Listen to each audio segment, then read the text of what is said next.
What is up, guys? Welcome back to Just a Guy on My Lunch Break. My name is Corey. Before I get started on this video today, subscribership is steadily increasing, almost to 550 subscribers now. If you would, hit that subscribe button. That is your payment. You can watch as much of my content as you want for free, forever. That's a good freaking deal, guys. And all you have to do is just hit that subscribe button. It really helps me out a lot, and I would really appreciate that. And I'm just a guy on my lunch break, as the name says, because I'm literally on my lunch break. I'm a husband. I'm a father of two. I also work full time. I exercise, try to do some, self-improvement, sort of things on a regular basis as well. So the reason I'm saying all that is to say this. I'm just a busy guy. I'm just a busy guy, and I think what it is that people are attracted to is just my realness, my personality, the fact that I am just a guy on my lunch break. I'm not this larger than life character sitting in this $1 million studio with a paid producer, sitting behind a piece of glass somewhere with headphones on, pulling up things, telling me what to say, fixing my levels if things get a little bit off. If shit goes wrong on here, it just goes wrong, and you guys see it. You guys see it all the time. It's been more than once that I've been recording, and then all of a sudden you have reached the maximum length allowed to record, and then it'll just cut off, and I'm like, well, I guess I'm done. So I've had more than one, abrupt ending to my videos, but hey, I'm just a guy sharing my experience, as a person who has always dealt with substance use and substance abuse. I'm a 47-year-old guy. I feel like I have a lot to offer. It's been a lot of soul searching, a lot of self searching, and self-improvement techniques over the years. And considering it all, I feel like I'm doing pretty well. And I maintain, positivity through it all. And I, maintain the drive to get up and go and be the best person that I can be for myself and for my family every day. I am grateful for not only who I am, but what I have. And I do look to a higher power for that. I sometimes don't understand it because I don't deserve shit. Let's just be honest. And that just comes from the grace of God.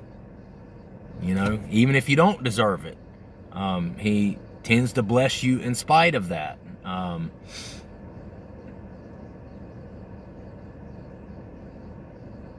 Yeah.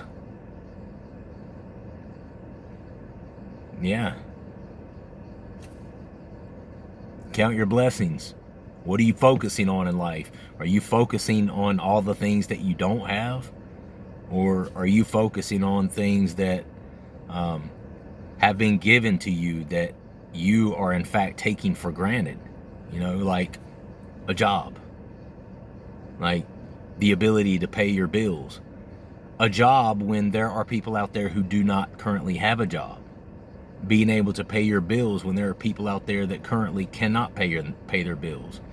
Having a warm place to stay and lay your head at night and a roof over your head when there are people that do not have a warm place to stay and a roof over their heads.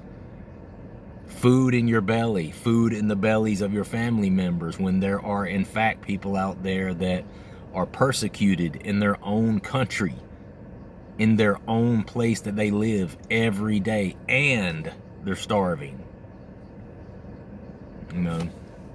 And I was talking to a guy on here about that the other day, and he said some things that, he said that my video reminded him of, how he needs to be grateful of how blessed he really is.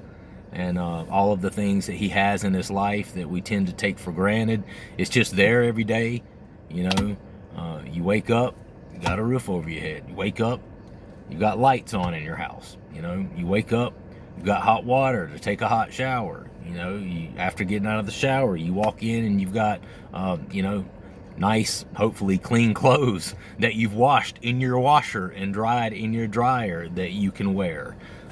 You know, you've got a car that actually runs, that gets you from point A to point B so that you can work and maintain this blessed lifestyle that you live every day, right?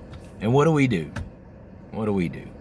We get up and complain, get up and we just completely take it for granted, and we overlook, overstep, sidestep everything that is visibly right in front of us that is good and is a blessing in our lives, and we step over the blessings so that we can see and point to that one thing that's pissing me off today.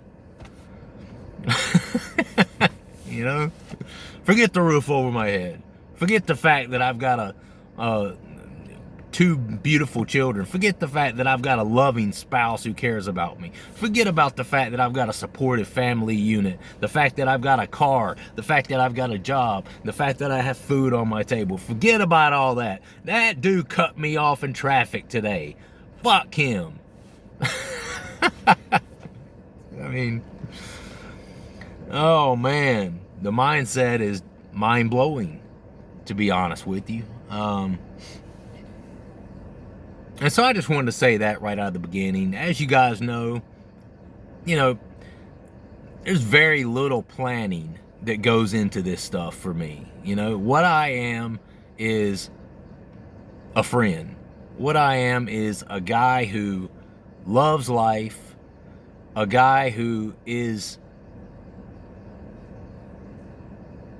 I don't want to say a cheerleader, but I am. You know, I'm a cheerleader for other people. I cheer for other people. I want other people to do well. I delight in seeing other people be blessed. I delight in seeing other people do well, other people succeed, other people find happiness. You know, to me, seeing someone else and being able to partake in and be a part of some joy or blessing, anything positive that they're experiencing in their life, is just about almost as good as me experiencing it. I shit you not. I shit you not. Don't know why that is. You know, definitely raised in a family of two parents that were compassionate. Two parents, you know, my father was a minister when I was a young man up until I was about 14 years old. He went back into the school system and was a teacher for the latter part of his career after leaving the ministry. And my mother was in special education. She was also a teacher, and just the type of people that went above and beyond for people, and really cared and had compassion for others, you know, and helped others, wanted to see them do well, whether that be in the classroom or outside. My mom was the type of person that would have underprivileged children that she would notice was in her class, and my mom would take her own money and buy like sausage biscuits and things like that and keep them in her classroom, in her refrigerator, in her class. And then when these couple of students would come in early, or she would ask him to stay after or whatever, and my mom would feed some of these kids that were coming in.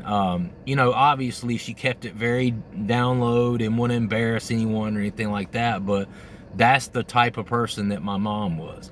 I can remember times where my brother and I, there would be a kid that was in one of her classes that year that was needy, you know, that came from you know, a poor background, obviously. And I can remember my mom having myself and my brother go through our closets and to pull out anything that we didn't like anymore, anything that we really didn't wear, or anything that we considered old, or anything that we just weren't really a big fan of and we didn't see ourselves wearing anymore, putting it in the bag and giving it to her so that she could take that to her class, and when no one's looking, give some clothes to those underprivileged children. I remember my mom doing stuff like that.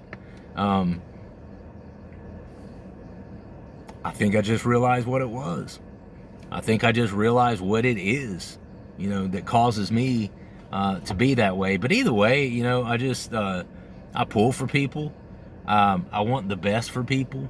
And, as a person who's dealt with substance abuse and who has fought and battled against substance abuse for a lot of my life, I have a specific compassion on people who are going through something like that. And, it's interesting because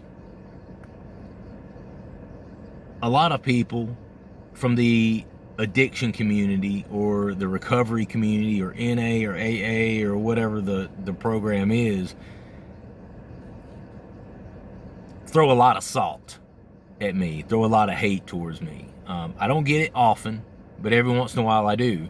And, it'll be certain people, they want me to get on here and tell everybody, stop doing what you're doing, go to AA, go to NA, you can't use any substance anymore for the rest of your life. When I myself haven't done that. I myself haven't taken that step. I myself am satisfied with where I am with what I use. There's one thing that I use in my life, that is kratom. I use a relatively moderate amount of kratom. I only use it 3 times a day, much like I'm prescribed it, much like I dose on it. I use it as kind of like a mood booster, an energizer, and it does help me, with focus and drive throughout the day. But aside from that, there are a lot of things that I do in my life to improve, to become better, to be better today than I was yesterday and better tomorrow than I am today, and some of it's just a mindset, and I guess because I'm that way, I'm in constant encouragement mode for others to do the same thing.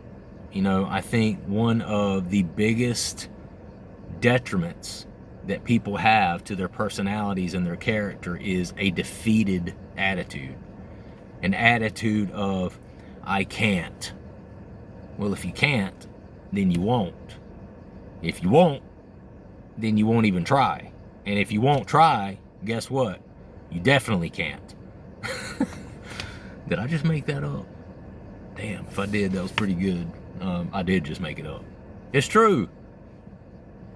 If you have an attitude of defeat, well, I'm not going to do that because that's not going to work. Okay. That's the way you feel. You're probably not going to try it in the first place. Guess what? If you're not going to try it, it definitely ain't going to work. And it's definitely not going to happen for you. You're definitely not going to experience success in that area. You're definitely not going to get that promotion you want. If you never try, you're definitely not going to get that job that you want. You're definitely not going to get that house that you want, that car that you want, that supportive, loving spouse that you want. You're never going to get those things if you don't take yourself out of the comfort zone and do some risk assessment in your life. Sometimes you have to take some calculated risk to get things. Anything that is worth having comes with what? Some risk. It just does. Can't explain it. I guess it's because our Creator, God, whatever you want to call it, wants us to work, wants us to always push the boundaries, to be better, to be more. You're not meant to live as a stagnant, what do you call it? Not stagnant. Well, stagnant can be a descriptive word as well, but static. You are not meant to live as a static being, meaning you never do more, you never do less. You're just constantly at ground zero. You are meant to be a person that's always pushing, more, better. In order to do that, You have to what? You have to change your mindset. You have to fix your mindset, you know? And listen, I'm no Jordan Peterson, you know? I don't know why his name is the main one that popped in my head.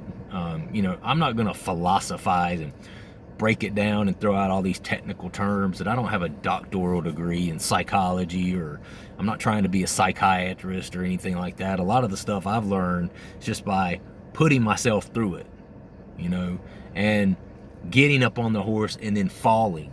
And then because I fell, getting back up. And I've always had that spirit of never giving up, you know, and I've been through a lot. A lot of it is self-inflicted. And I think that's why people who have struggled with addiction can really relate to me. That's why I can really relate to you, because a lot of the things that have gone wrong and a lot of the backsliding that has happened in my life has been a direct result of me making poor decisions, okay? And but that is also you know, falling, failing, and then getting back up, getting back on the horse, starting to ride again, starting to do life again, and figuring out how to do it, because I've always wanted to be, I've always had a lot of drive. I've always wanted to be a successful individual, you know, not just in my personal life, but in my professional life, and figuring out how to get up from the times that life has mollywopped me upside the head and knocked me down. It's taught me a lot about resiliency, you know, and how to persevere through things. And I think that's where I come in on here. You know, I'm going to break it down in a way that you can understand it. You know, this is for the layman people, you know, my channel. You know, I'm not a Jordan Peterson. I don't have a doctoral degree in psychiatry. Now, I do have a bachelor's degree in human development. I know a couple of things, but I may not use quite as big of a words as see, there you go, big of a words. That's not even correct grammar. What's that guy doing? Oh wow. Well, they stopped now. Damn, that was weird. Anyway, just randomness. Yeah, you're gonna hear it all on here. You're gonna hear a lot of my self-speech, which is sometimes just complete randomness. And the first almost 18 minutes of this video has been a lot of randomness, but for some reason people keep subscribing. For some reason people like it. I'm just a guy. I'm just like your neighbor, you know. I'm just like your friend. I'm just like your father, you know. I care. I want to see you guys doing well, and I know that there is a way that you can self-improve and that you can work to be better than you were the day before, no matter what your circumstances are, okay? No matter if you feel like you're at the very bottom, if you are completely at rock bottom, because you know what they say, if you're at rock bottom, then you have nowhere to go but what? Up. You know, once you hit rock bottom, it's one of two things. Either you die and you cease to be anymore, or what? You improve. You go up. You can't go under rock bottom. If you're at rock bottom, you can only go up from here. And that's where I come in. I'm encouraging you guys to do that. We talked about resiliency. So one thing I want to say that I think is important in life, we talked yesterday a little bit about setting challenges for yourself, and how that feels to succeed, how that feels to set a small goal, set a reasonable goal, because you don't want to set a goal, oh, I want to be a CEO of $1 million company by next month. By the start of 2024, which is a month from now, I want to be the CEO of $1 million company. Well, see, that's not really a realistic sort of goal. So if I set that sort of goal for myself, once January 1st rolls around and I'm still doing the job I'm doing now, I'm going to be like, damn it, I suck. I failed, right? So you have to set small, realistic goals for yourself, and then place one foot in front of the other to achieve those goals. Determine what it is that you need to do to achieve those goals and do those things, right? And there's a feeling that you get after achieving those goals that is a feeling of empowerment, okay? Once you achieve that goal, you're like, damn, okay, all right, yeah, I can do this. Then you set a little bit bigger of a goal, right? And then you start taking the steps, figure out what it is to achieve that goal, what you have to do to achieve that goal, what steps do I need to take, what doors do I need to knock on, what phone calls do I need to make, where do I need to research to get this done. Then, once you achieve that, oh, okay, yeah, damn, I'm better than I thought. I wasn't giving myself credit, man. I can do my thing. I'm a pretty talented guy. And then, even a bigger goal. That's the way this works. I don't care where you're at in life. It is possible for you to do this. Only compete against yourself. I wrote down a couple of things here. Because one of the mistakes that people make is, they look at people online, right? And they compare themselves to that person. And then if in their eyes they don't match up to that person, or they're not on the level of that person, then they look at themselves as a failure. That would be like me getting on here and trying to motivate people, but then comparing myself to a world-renowned psychiatrist and motivational speaker like Jordan Peterson. That's why I mentioned Jordan Peterson, and I put it right out there. I'm not Jordan Peterson. Hey, maybe one day. But right now it's small. That's not where I'm at. It is a goal of mine to begin to affect people on a much larger scale. That is certainly a goal of mine, but I'm not there. And I maybe never will be there. But there is a purpose for me in this world, just like he's fulfilling his own purpose, right? And that purpose may be similar, but it's not the same. It may affect people in a similar way, but it's not the same. I'm not meant to be the same as that person. You are not meant to be like any other person. You are created in your own uniqueness. But believe and understand that you have a higher purpose. I know it sounds like a cliche, but it's a true and honest cliche. You have been created for a higher purpose than what you're currently living at, right? And the reason I say that is because we never stop growing. I'm a 47-year-old man. You think I'm sitting here going, well,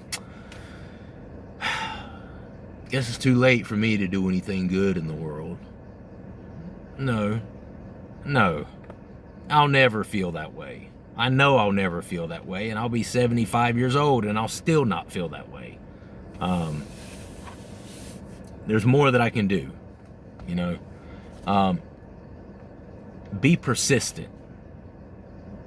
If there's something that you want to change in your life, if there's something you want to fix in your life, be persistent. Consistency and persistency are two of the biggest factors in achieving your goals. Sticking with it. Okay? This goes back to what we were talking about a minute ago. If you do it, and then one day you just stop doing it, that one day of not doing it is going to turn into 2 days, and then 3 days of not doing it, 4 days of not working towards your goal, a week. Next thing you know, you've gone a whole month and you've not worked towards your goal. Guess what? You're not going to achieve your goal that way. You have to be consistent. You have to be persistent. You have to stick with it, is the bottom line there. And one of the last things I want to say is, when you achieve one of those goals, when you set out to accomplish something and then you accomplish that, Don't be afraid to celebrate that victory and pat yourself on the back and say, damn, that was good. Damn, I'm proud of myself. You know why? Because that was hard. That was a challenge. There were times that I wanted to give up. There were times where I thought I was not going to be able to do that. And now look. Now look at me. I did it. You know, and what that'll do is that's the self-affirmation that you need, you know, and that is you affirming for yourself that I am worthy, I am capable, you know, I am strong, I am focused, and I am confident that I can achieve whatever I put in my mind to achieve. I wanted to read a couple of comments yesterday. Down Home 3 says, what got me hooked was the energy a hydrocodone I took, hydrocodone that I took once at work when I was like 19 years old. Then I quickly learned you can use them to fall asleep also. They did whatever I needed, and I was so doomed from the start when I look back. I even took breaks plenty of times and thought you're just a wimp if you cry about the withdrawals. Boy, was I so wrong. To this day, my body is severely dependent on opioids. Makes me want to about cry as I think of it. At least I'm on the safer MAT, I guess. MAT, I'm not sure what MAT's. I think I know what he's saying, that he's on, you know, the kratom is safer. But listen, yeah, opioids, you know, is a beast, man. Opioids is a beast, and I'm gonna have to get off here soon. This is gonna cut me off like it did yesterday. And you know, in my opinion, it becomes very tough.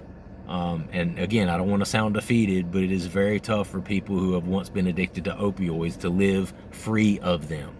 You know, and I do believe that that's one of the reasons that kratom saves lives. You know, because it gives you a little bit of that. But I think a lot of the negative kickbacks and setbacks of using it somewhat responsibly do not exist like they did with like the pain pills. And because I can tell you from experience, kratom is not on the same level, even in terms of withdrawals, as like Percocet or hydrocodone would be. Heroin, I've never experienced that, but from what I understand, what I've heard people talk about, they're just not on the same level. And you know, I think that's why that hashtag is out there, kratom saves lives. You know, it's not for everyone. You have to be in the right place with it, you know. And if you're one of there's different levels to addiction, and if you're one of those people that you can't dose on it as though you're being your own prescriber, you're being your own physician, and you're one of those people that just shoves it in your mouth every hour on the hour, and you don't know how to take it any other way except for doing that, then I think you're one of those people that probably needs to go get help. You probably need to go to an NA, you know, get some professional help with getting off of it, because then it just becomes a detriment to you. It's not positive for you anymore. You're not experiencing the benefits at that point, you know. And I don't want to see anybody go down that path, because it can be a good friend to you, kratom that is, but it can also be your worst enemy. And that it really matters, you know, who you are and what your experiences are and how you treat it really makes a difference on whether it's your enemy or your friend. I gotta go, guys. I appreciate you listening today. Subscribe to the channel if you've not. Like the video, leave a comment down below. I do address comments on here, and if I see a good one, I'll definitely talk about it on here. So I appreciate all the encouragement, all the love. A lot of people been reaching out to me recently, say, man, I just love your videos. I love your energy. I love your positive vibe that you put out. I've even had people say, I just love listening to you. You relax me. Whatever it is, just keep listening, and I appreciate it. So all right, love you guys. Gotta go. See you next time.